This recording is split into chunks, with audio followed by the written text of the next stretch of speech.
Hello and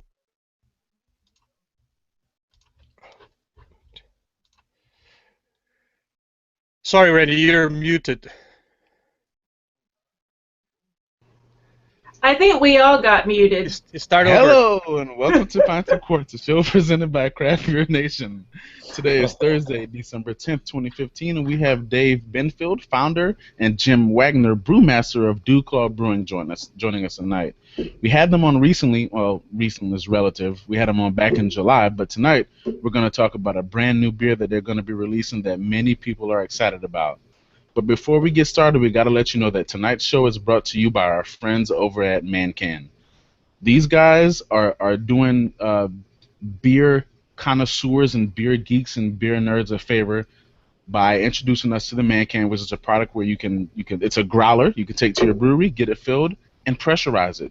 Bring it home, put it in your fridge, and keep the beer under CO2 and serve the beer under CO2. So now your beer that you got on tap at your local brewery now stays fresher, longer in your refrigerator. It's a great product. They're revolutionized the growler game, so be sure to visit them at mancan.beer and get one of those products. You will thank us. So pour that beer in a glass and get comfortable.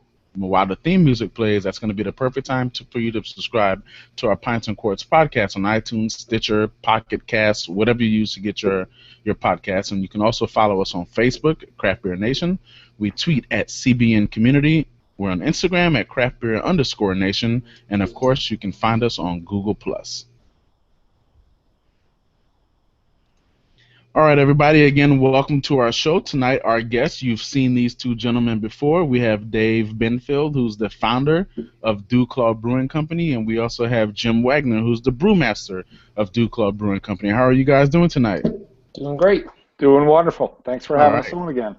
The pleasure is ours, absolutely, always. You guys have an open invitation to our show. Even when we have other guests on, you can always join us. Don't let Jim know. Before we get started, we have our panel tonight. Lola, how are you doing tonight? I'm doing wonderful. How about you? I am doing well. If I can get rid of the technical difficulties and stop muting myself when I think I'm talking. Well, I was talking, but you couldn't hear me. Gil, how are you tonight, my man? I'm doing awesome. Drinking some great beer. Linda Dean, how art thou on tonight? Oh, I'm fantastic. This is actually the first time I've actually had a chance to try DuClaw. I'm having orgasm. It's fabulous. All right, that's a sound bite. I'm going to go back. I learned how to take sound out of video, just so you know.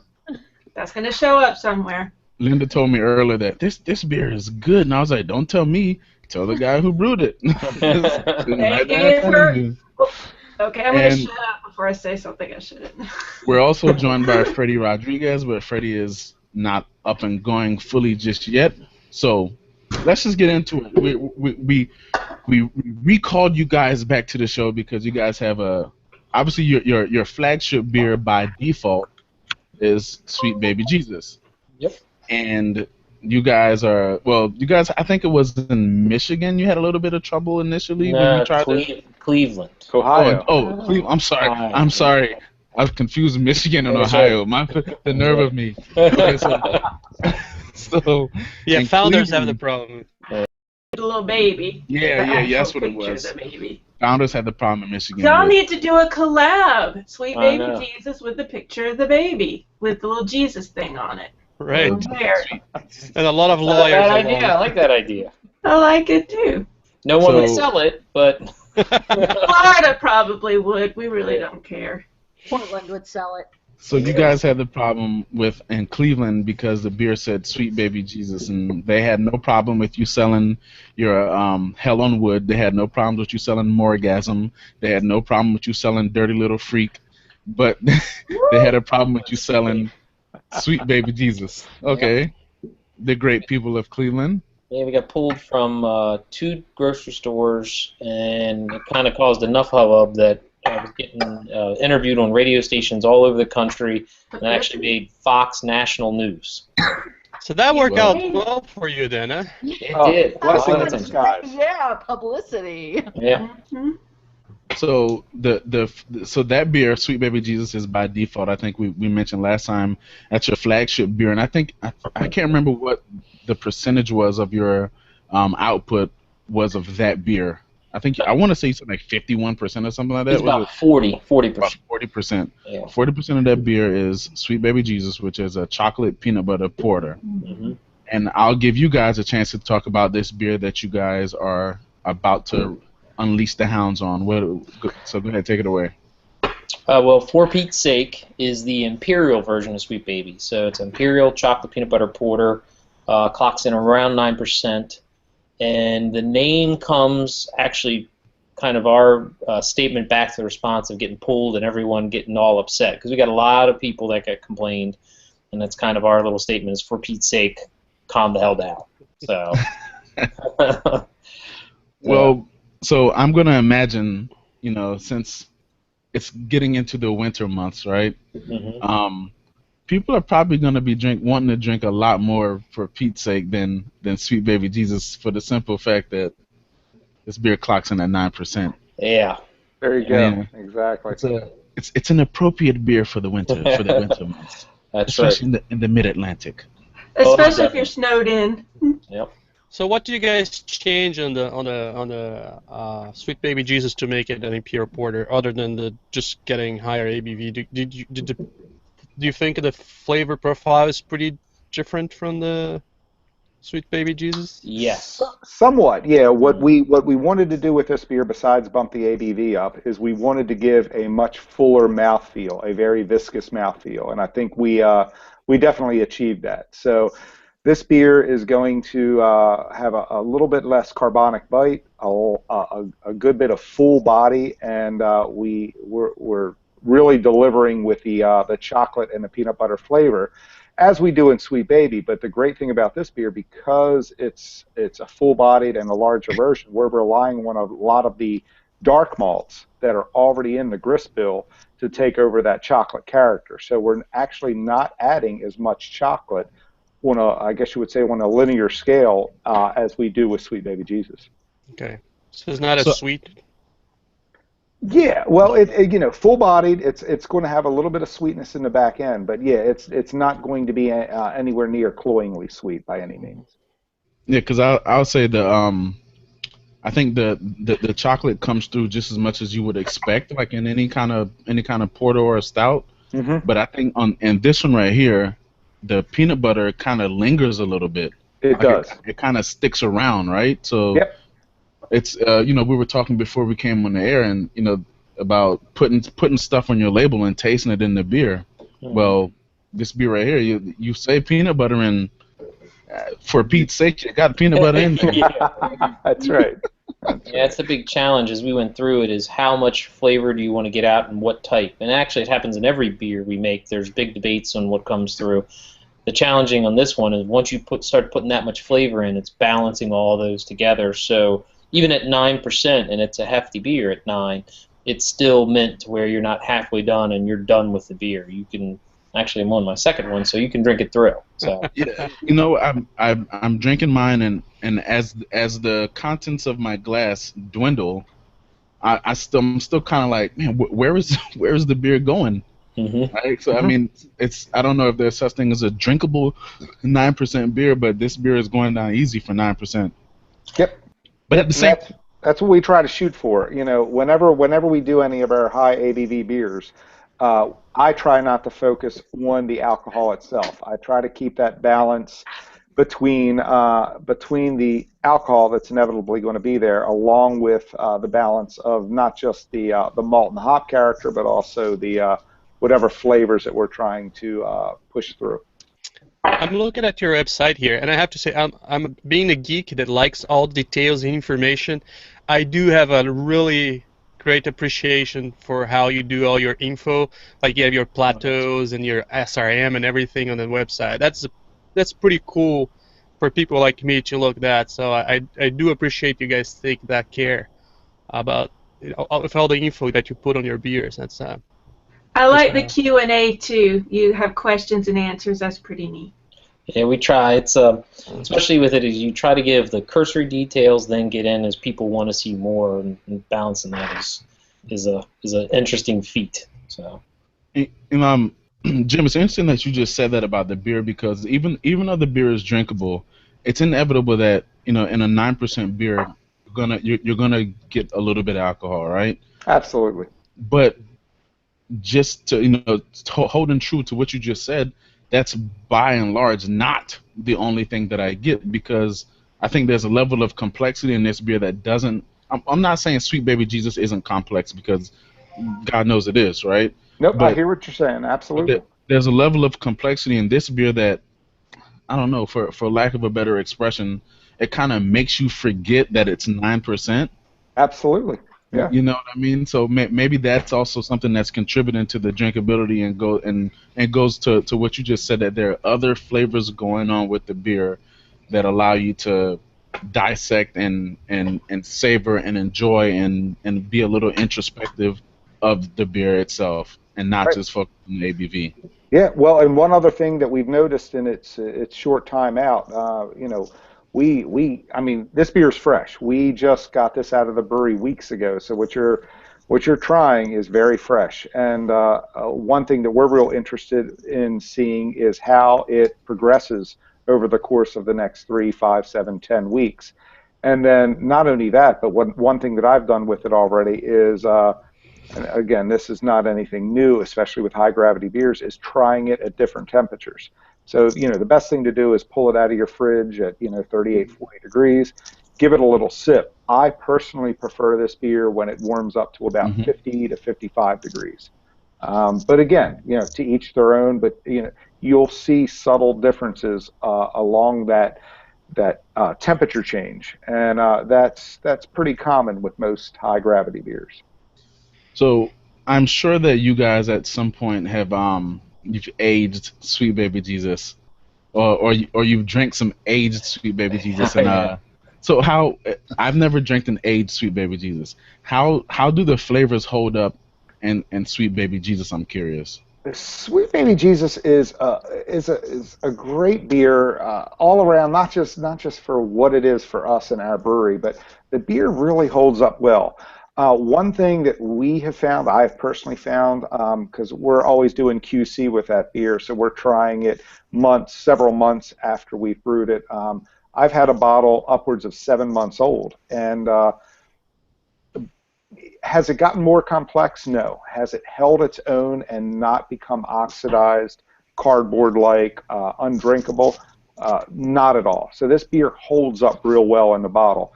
It's one thing that we and I think a lot of breweries struggle with. A lot of on the other spectrum, a highly hopped beer. You want to get those fresh, and usually, as much time and effort and passion you put into it, the longer that beer sits in the bottle, the more that you'll lose that hop character. But Sweet Baby is a gift. It's a gift from God, and it just holds up really well. So, so you're moving him from brewmaster to marketing as well? He's double duty. He thinks he does, yes. Dave, you hear that? That means I get double paycheck. That's right. He's just at the end of evangelical leader. That's right. Singing the praises. So that being said, if the beer can hold its own at 9%, I mean, I'm going to assume that it should hold pretty well over the course of time. That's what I'm assuming too. Time will tell, but yeah, we got a lot of hopes with this beer.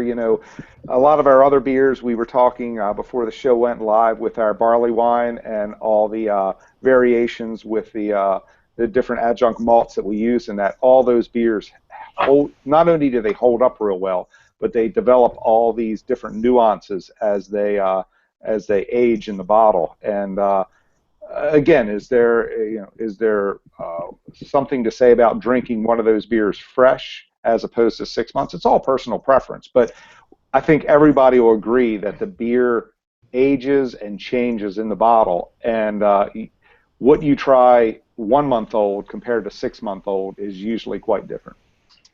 So Jim, is For Pete's Sake gonna hold up to let's say an ice cream float?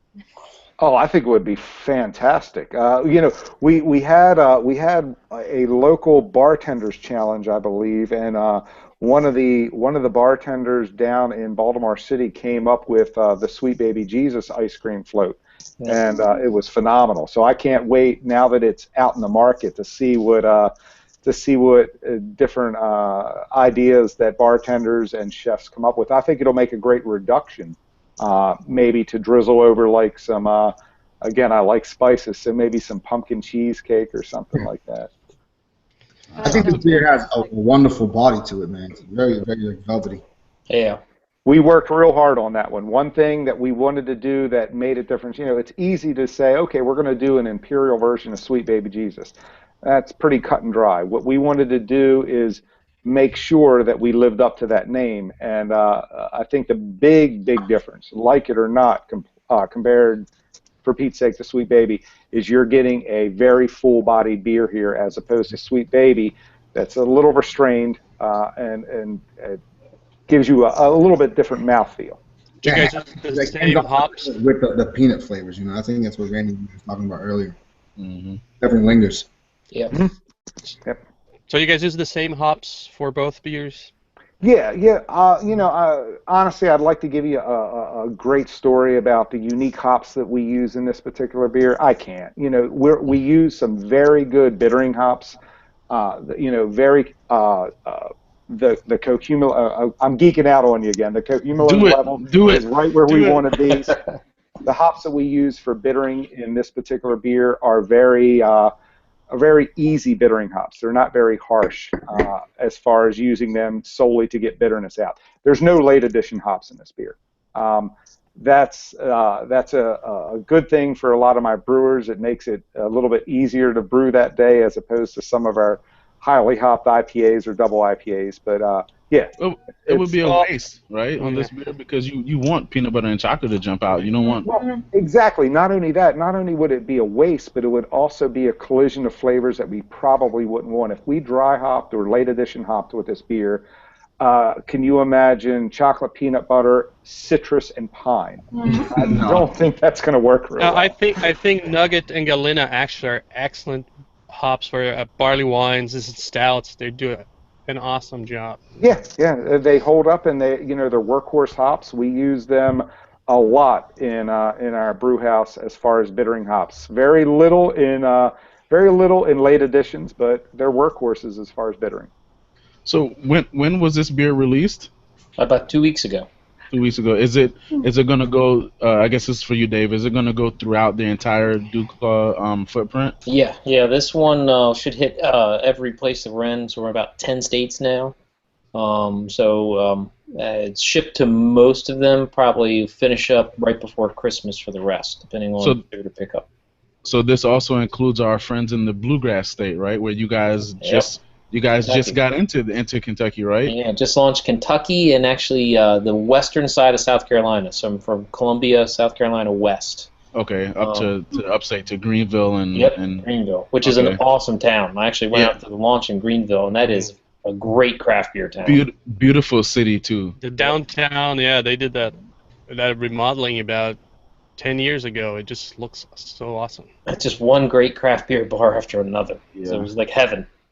So, I guess is this gonna be a year-round release, or is this just a one-time annual release? Just for the winter month, that December month, it's on the schedule for next year. The anticipation is we think the sales will be strong enough that it'll be out there. We had done 7 different test batches before we kind of dialed this in where we wanted it to be. So we were pretty happy with everything. But we're still keeping it just for those cooler winter months because it's a big beer. So got to find the right time of year to drink it. Yeah, as much as I enjoy it, this beer is not something I want to drink in July while 85 degrees and fishing out on a lake.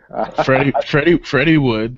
I mow the lawn with a barley wine, man. So Freddie gets out the lawnmower and cracks open a bourbon barrel-aged stout. Mm-hmm. I'll drink a few Pete's sakes while painting my fence.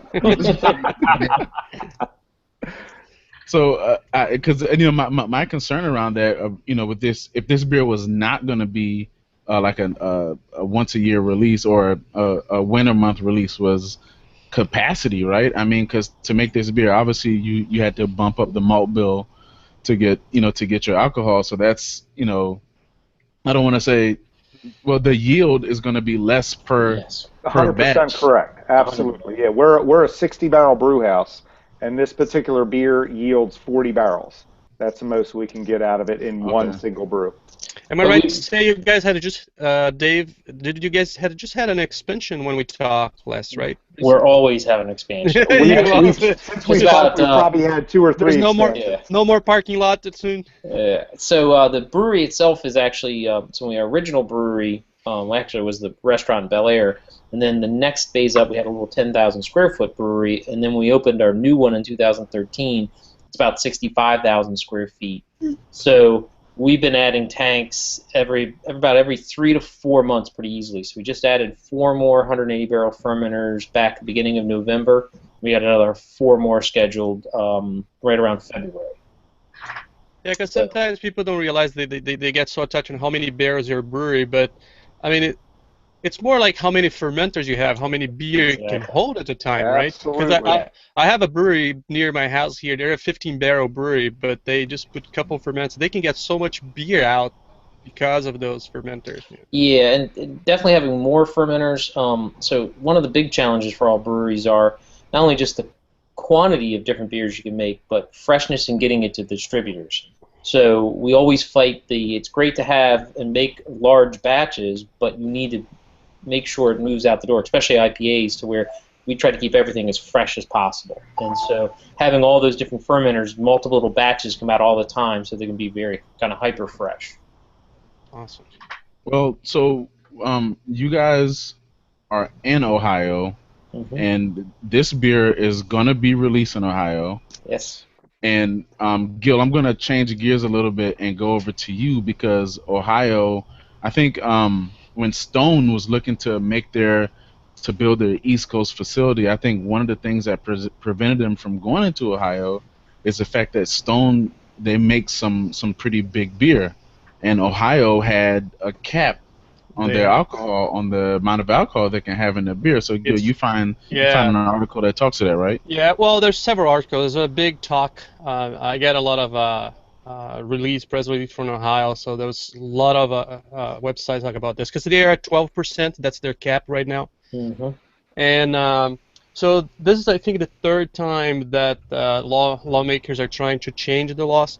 Now they really want to bump up. They want to approve a law that will allow up to 21% ABV, which is fairly high. Oh, yeah. I've never Right. known that. And I think so far all the resistance they've had is like, it will draw younger kids to drink, this and that. But really, 12% to plus, I don't think it's going to influence on any of that. But the biggest concern is they are surrounded by states that have lots of beer. Yes. So what's happening, a lot of their revenues buying beer are people just crossing, state line and buying beer anyway. And they're losing brewers to come in. They're having to rely on most brewers there are from the state already. So that's a thing that's going to come out. I think it's going to be a big fight again. But they're a little more hopeful this time that they will pass the law because of the economical side of it. I think they're putting together as like a table and everything and showing how many jobs they could provide and may not lose breweries like Stone, Yeah.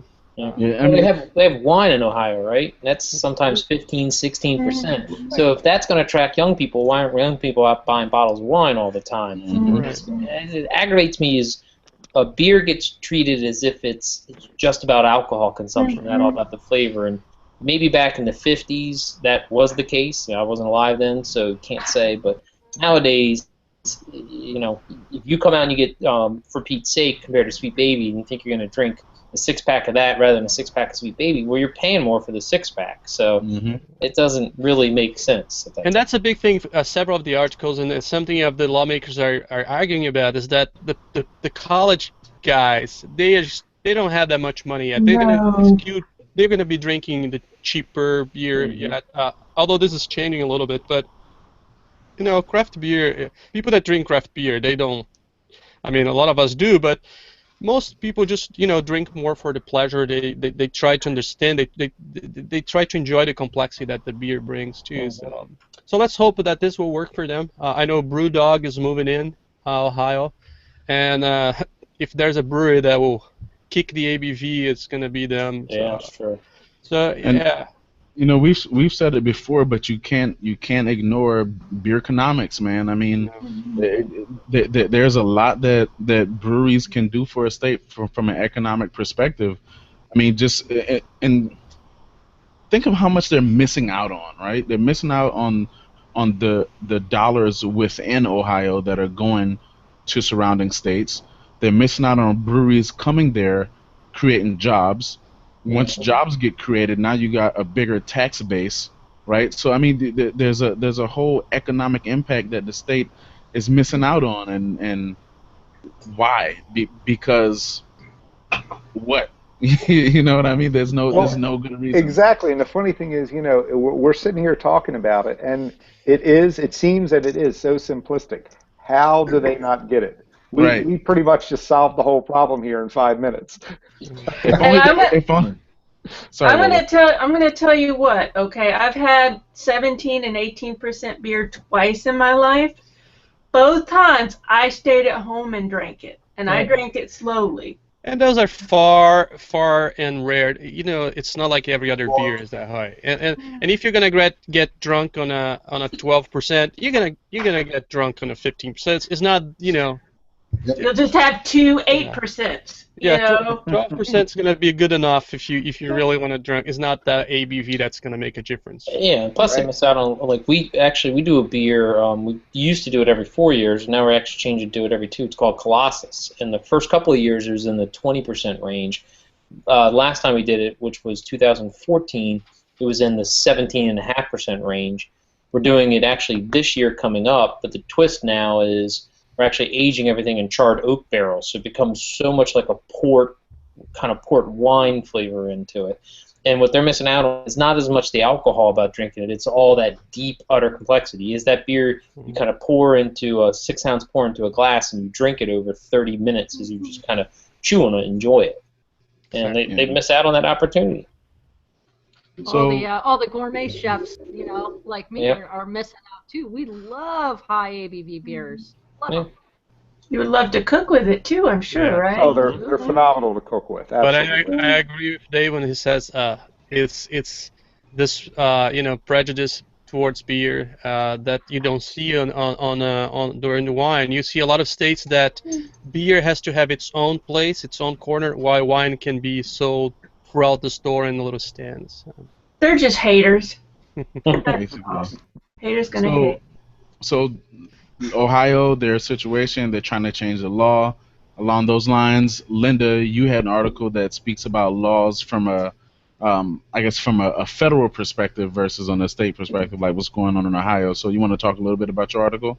Yeah, this is actually one of our favorite bones to chew on. It's about the AB InBev Miller merger. And on January 8th, we actually had the opportunity to have Bob Pease, who's the CEO of the Brewers Association, actually testify. And his whole testimony can be found on SeattlePie.com.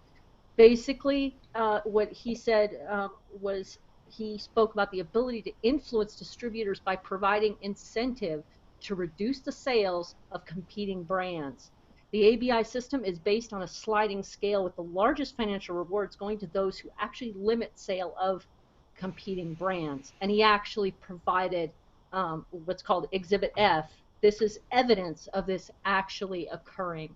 They're actually telling people, we'll give you money if you don't sell these beers, or you don't sell as much of these beers. Yeah. That's horrible for the economic system. That's anti-competition. And Linda, all I know is Dave got something to say about this. Oh, I do. Actually, Jim actually passed that article on. So Budweiser is incentivizing their houses, their distribution houses, to not sell anything else but Budweiser by giving them lots of money. So I do have some Budweiser houses that are great craft beer distributors. So now you've got the big boy out there saying, well, hey, if you sell more of my product and less of theirs, I'll give you a lot of money. In fact, I'll give you probably more money or almost as much money as you can sell as the other of what you're selling of the craft. So they're basically throwing dollars at them not to sell our product. That's and the thing with the franchise law is we can never leave distributors. That's the other kind of thing, is once we sign with the distributors, we're never allowed to leave. So it's just a kind of a death row in some sense, but especially with the merger, one of the things is if this was an American company that was doing this, but this is not. This is people stifling innovation, holding it back because they can't figure out how to compete with us as a whole, as an industry as a whole. So basically, they're buying off a government-controlled portion of it to try to keep us out of the market. Now, Exactly. Well said. And in the end, the Brewers Association actually did urge that ABI be divested of all its company-owned wholesalers and it be forced to modify that anti-competitive financial incentive program. Well, the 3 tiers is not a bad. The 3 tiers is actually a great thing. The problem is when they allow companies like AB and BAV to own too many of the tiers and then control how the tiers work, and that's where it becomes a problem. Because I see a lot of people bad-mouthing the 3 tiers, and I don't think the problem is with the system; is how they're handling the system right now. well, Gil, I don't think it's that they well, they're not allowed. I thought they weren't allowed to own. No, A they lot do. of a lot of states you can own 2 of the 3 tiers. Okay. And even that, they don't have a complete protection from one tier to another, so that monetary influence that they can throw back at them is huge. And I like the 3-tier system in the sense that I sympathize with the distributor. If your job and you spent the last 30 years as a distributor selling Budweiser and they yank the brand from you, then you just don't have a company anymore. Right. So, I mean, that's tough. But at the same time, they are able to, with a ton of money, manipulate the laws and push these guys around, and they've always done it with their ABC shops, like how much you can sell of Anheuser products by throwing money that way. And they're doing things that, especially due to the merger, especially due to all this other stuff, it's just the whole idea we have antitrust. I mean, now they have Miller, now they have all these other brands, so now they control so much of the distribution by the supply. So they're actually controlling the 2nd tier because they control so much of the supply going into it. Right. Which is the whole idea we have antitrust laws for, which somehow didn't work. So apparently, doing it the hard way means cutting a check. Yeah. Well, right. you know, There you sometimes go. it's not even giving money. It's like they said, you know, if they stop giving their business, you're in trouble. You ended up getting a situation like Pepsi and Coca-Cola, where places you can't have both. You know, they don't allow it. They won't let you sell their product if you sell the. So you're either only gonna have Pepsi or Coke, and we can now allow that to happen to beer. Yeah, I agree. That's why it takes people like us to try to. I mean, you know, we it's easy for us to geek out about this stuff, and a lot of people who aren't into craft beer don't understand. But I mean, oftentimes it's about more than just the beer. You know what I mean? It's about the relationships that you forge. It's about the people who are making the beer. It's about, you know what I'm saying? It's about the environment surrounding the beer. It's not about the beer itself. The beer is a product of everything, but it's not the everything. And we have to continue to keep trying to evangelize about beer and you know and spread our passion for it, because I mean, if you look at this panel right now, none of us are friends if it weren't for beer, right? I mean, we don't. Linda. We're spread out all over the Did you and Linda know each other before Craft Beer Nation? Oh no, I thought you meant like that's the only thing we had in common. No. I was like, No, I'm saying beer is the reason why you we're like all here, Doctor Who? Huh? and so there's a whole thing, you know what I mean? So I mean, we got to get the word out. We got to you know, evangelize and make people understand what the real story is. But continue along the line of politics, right? Lola. You got me all mixed up, Lola. It's all right. I'm confused too. I'm like, I'm friends with y'all besides beer. My feelings are hurt. Gil mentioned BrewDog earlier. We're talking politics now. Lola, you have an article that kind of bridges the two together. I love this story. Brewdogs is giving Donald Trump shares of its company. And at first I read that and I was like, why? What are they doing?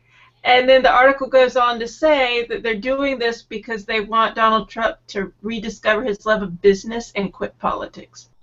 I think it's awesome. Now, I'll tell you what. I love Blue Dogs, but there's no better people to do market stunts like those guys. Yeah. I mean, there's no way that they're not, But hold on, every but opportunity. I think we're missing a very important point here, Lola. How many shares of the guys at BrewDog giving Donald Trump? I think 2, right? 2. Yeah, that's not anything to him. I mean, he wipes his ass with that. I think it's like $85, $90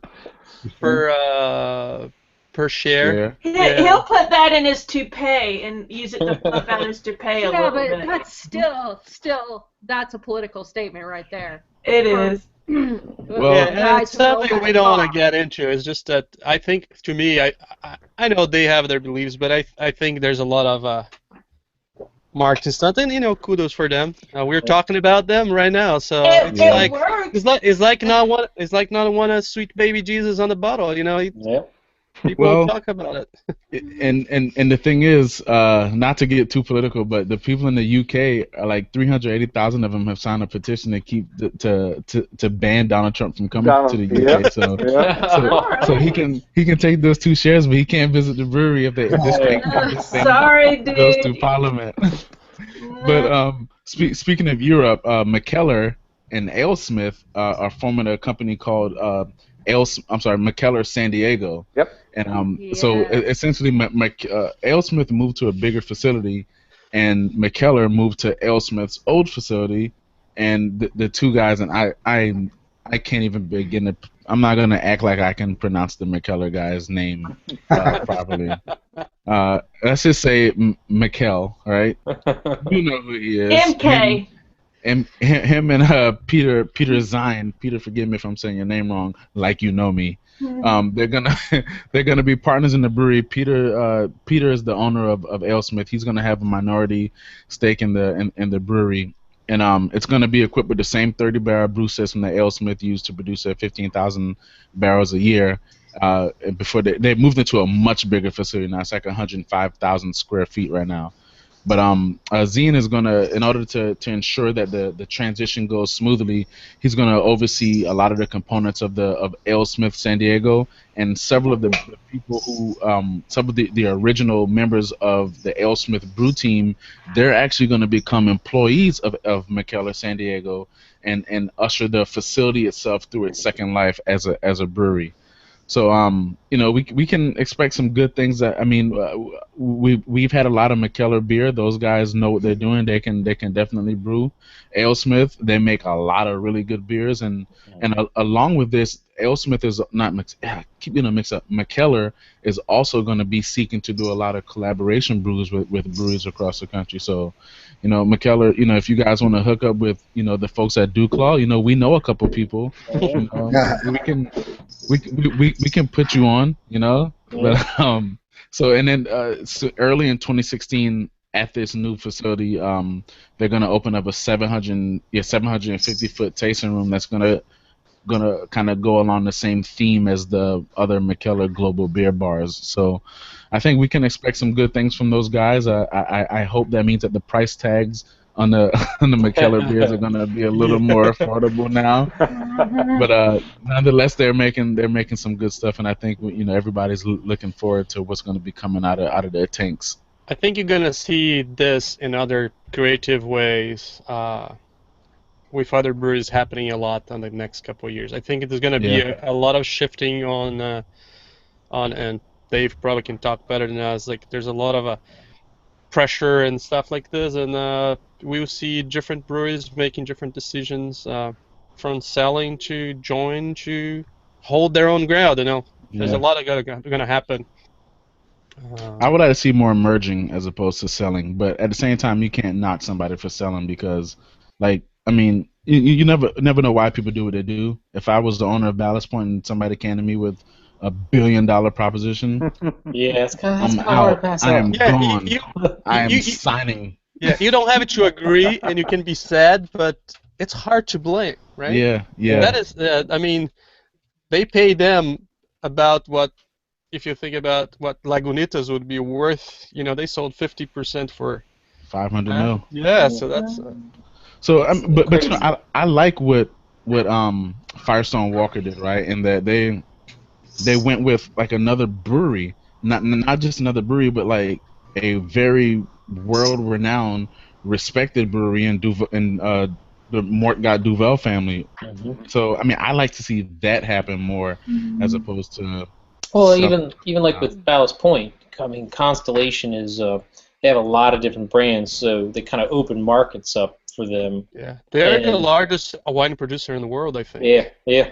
I mean, they do a ton with spirits and a ton with wine, and just as far as kind of securing the future of a brewery, you can always say that all of a sudden now, there's a lot of things that open up for them as you go through there. And so even like in the collaborations where two different breweries get together, a larger brewery comes in, it depends on kind of how the brewery kind of wants to proceed forward. What do they want to try to accomplish? What do they perceive as either what they're concerned about, their weakness, or what they see their strengths being. So, and Gil and I always speak to like it's as far as Anheuser-Busch is concerned, it's not the liquid that we have a problem with. I mean that's a fine example of that style of We beer. have no problem with And the size. fact We that want they can breweries do to it, grow. right. the fact that they can do it consistently. I mean, Absolutely. wherever you go in the world and you order that beer, it tastes the same. But it's not about our gripe isn't with the beer. It's about their business practices. It's about the Yep. way they. If you're gonna beat your competition, beat them by making a better product. Don't beat them because you can swing a bigger stick. You know what I mean? That's Yeah. true. So- Don't swing that stick at your Because customer. because your marketing department doesn't know how to do Super Bowl commercials. Right. Well, and two, it's kind of like the key thing in craft is there's no market research that says this is going to be the place where you want to compete. It's we have a kind of saying at the brewery. It's not as much that we know how to make good beer as we know what good beer should taste like, Right. and that changes day in, day out, week in, week out, year out. What was really popular or awesome 3 years ago is not the same now, and so that as that kind of wave transfers through. With craft beer, you're always ahead of that wave. It seems like with Bud and those guys, they're looking, okay, what can I capitalize on and just to make money, not as much to Right. make really good beer. Absolutely. And this environment that we're in now, especially the last 3 to 4, maybe 5 years, it's ever changing. From 1 month to the next, things make hard rights and hard lefts, and if you are not able and or willing to adapt to that, it's going to cause problems within your brewery. And when I say brewery, I mean your whole entire entity, the marketing, the liquid that's coming out of it, decisions going forward, what you do, and it's tough. It really is. Yeah. Because at the end of the day, you have to cater to us as customer, but you also, I mean, it's a lot of a responsibility. How many families you are responsible for, right? That you employ and everything. So it's business as well. So Yeah. So I want to shift gears once more, and I'm going to talk about some of the releases that we got coming up. Hardywood Park out of Richmond, Virginia. I'm actually, my plan is to go down there on a Saturday morning. It's only anyway, it doesn't matter. It's I like close. that plan. I like that plan. They're releasing their Christmas morning, which is their gingerbread stout, conditioned on locally roasted coffee beans. That's going to be a 9.2% beer. It's going to be released on Saturday, December 12th. Blue Mountain out of Afton, Virginia. They're releasing the Concealed Darkness and their Coffee Dark Hollow Reserve. Well, they're having the Concealed Darkness and Coffee Dark Hollow Reserve party. They're both dark hollow, just different versions. Okay. Well, that party is going to be on Saturday, so the Coffee Dark Hollow is a really good beer. So if you're there, go get some. I just picked up a bottle of it 3 days ago. I've yet to crack it open, but I'm looking forward to it. There you go. It's a good one. Avery out of Boulder, Colorado, they're releasing their Vanilla Bean Stout. That's going to join their bottle offerings as a seasonal beer. That's going to be, it used to be tap only, but they're releasing it as in bottles, and that's going to be released on Sunday. New Belgium out of Fort Collins in Asheville, their Lips of Faith series, they're releasing New Belgium's first ever barley wine. It's a blackberry barley wine that's going to clock in at 10%. That should be available now wherever they're distributed. I haven't seen it yet, but it's allegedly out there. Stone and Sierra Nevada did a collaboration, N by S. I'm assuming that means North by South. Looking at the compass. That's an 8.2% 70 IBU beer, hopped up with Magnum, Amarillo, Cascade, Chinook, Centennial, and Mosaic in the kitchen sink. That was released on December 7th. Sierra Nevada is also coming out with their 5-hop experimental IPA. That's going to be coming in January. And that's going to be a part of their 4-way variety pack in 12-ounce bottles. It's 5-hop varieties that aren't even named yet, so I couldn't even begin to tell you. Night Shift Brewing out of Everett, Mass, up in Freddie's neck of the woods. They're coming out with their Strix English barley wine at 11%. That's going to be available on draft and in 32-ounce growler fills. That's already came out on the 6th of December. Funky Buddha down in Oakland Park, Florida, in South Florida. Their Nib Smuggler chocolate milk porter it's brewed with Brazilian cocoa and with Madagascan vanilla beans. 6.3%. It's going to be 12-ounce bottles and 4-packs. That was released on the 1st, and then on the 9th they released their Maple Bacon Coffee Porter Day. That sounds awesome. Yeah, that's their party, the Porter Day, the Maple Bacon Coffee Porter Day. It's a party they have every year in January. Good luck wrapping it. I think it's 4 bottles. You have to buy the ticket, and they only have a few tickets left. So we shouldn't even mention because we're just gonna make a bunch of people mad. Yeah. Well, no, but that's January 9th, so I mean it's still. They said they only have a handful of tickets left. Well, call in some favors. Trillium Brewing out of Boston, one of my top 3 favorite breweries. They're releasing their Metal Double IPA, 8.4% ABV, hopped up with Amarillo and Citra and Columbus. That was actually released today. Freddie. Speakeasy. That's gonna be hard to cut on the podcast. So this next one, this is okay. There's a lot going on with this beer. Okay. Speakeasy Ales and Lagers out of San Francisco. There's Syndicate Series number 3. This is a barrel-aged vintage ale, clocks in at 10.5% ABV. It's going to be released on the 12th. It's a blend of 7 different strong beers matured between 13 and 37 months in bourbon barrels. Every barrel in Speakeasy collection was sampled and carefully considered to create the final blend. So here's the blend. The Scarface Imperial Stout, aged 13 months, is 46% of the beer. The Imperial Black Hand, which is their Imperial Chocolate Milk Stout, aged 37 months in bourbon barrels, that's 18% of the beer. Experimental Stout number 2, aged 20 months, is 12% of the beer. Experimental Stout number 3, aged 19 months, is 11% of the beer. Imperial Payback Porter, aged 19 months, is 10% of the beer. The Scarface Imperial Stout with Phil's Coffee is aged 13 months, that's 2% of the beer. And Joe's Ale of Strength, which is an English strong ale, aged 18 months, is 1% of the beer. Why they felt like that blend just needed 1% of Joe's Ale of Strength, I don't know. They have a few barrels. They didn't have enough to release and not, but enough to do something. I'm on a theory. Jim and Dave can talk about this, but anything over 18 months should have its own category. It shouldn't be beer anymore. Like 37 months, you got some different drink coming out of those barrels. I can imagine. We have some beers that we had there for like a year and 2 years, and there's intensity there that you get. Yep. So that beer is going to be available in Arizona, California, Delaware, Illinois, Massachusetts, New Hampshire, New York, New Jersey, Nevada, Rhode Island, and in the Commonwealth of Virginia. I doubt if I'll see it. That beer is going to go fast wherever it is. Other than for Pete's sake, do you guys have any more releases that are on deck? Oh yeah, we have Rye 101, which is our rye IPA. Comes out probably right around the beginning of the year. It's a punch of rye in the face. And then we also have, coming in January, we have Naked Fish, which is a style we've done. Actually got Jim hired at the brewery. It's a chocolate raspberry stout brewed with chocolate raspberry coffee beans. It's a mild kind of 5.2% stout. We actually have the Imperial version called Double Naked Fish. And then actually we bourbon barrel aged that one on top of it, and that'll be out about a month or so later. It's just delicious. Well, Dave, I got some recipes I can send you, man. If you're. So, for festivals coming up, we have BeerCon on December 12th, which is going to be in Bridgeport, Connecticut. Beer Fest Beatdown, December 12th as well. So every festival that I say until I say otherwise is going to be on December 12th. All right. Yeah, okay. That sounds fair. Beer Fest Beatdown, Hoffman Estates, Illinois. Grand Slam Beer Fest, Port Charlotte, Florida. That's over on the Gulf Coast, just south of Tampa. See, I know my Florida geography. The Great St. Louis Czech Beer Fest in St. Louis, Missouri. Overshore's Belge Christmas or Belge Xmas Holiday Bash in East Haven, Connecticut.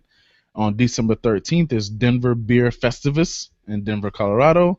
The 19th through the 20th is the Kurst Beer Fest in Essen, Belgium. On December 31st is Brew Year's Eve in Chicago and Elgin, Illinois. January 8th through the 10th is Big Beer's Belgian and Barley Wine Festival in Vail, Colorado. And on December 12th, going back in time, is America on Tap in Rochester, New York.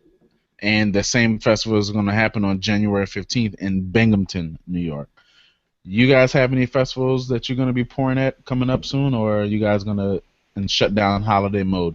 Anything happen at the brewery? We don't have, there's no fests. We kind of get all those done. I'm surprised there's all those fests in December. Yeah. Yeah. They're going hard, man. People cashing on the holidays. Yeah, we got some events coming up around the Baltimore area that myself, Dave, a lot of our brewing staff are going to be at, but they're not, I guess you would say, festivals per se. They're releases, they're special tap takeovers at some bars in the area.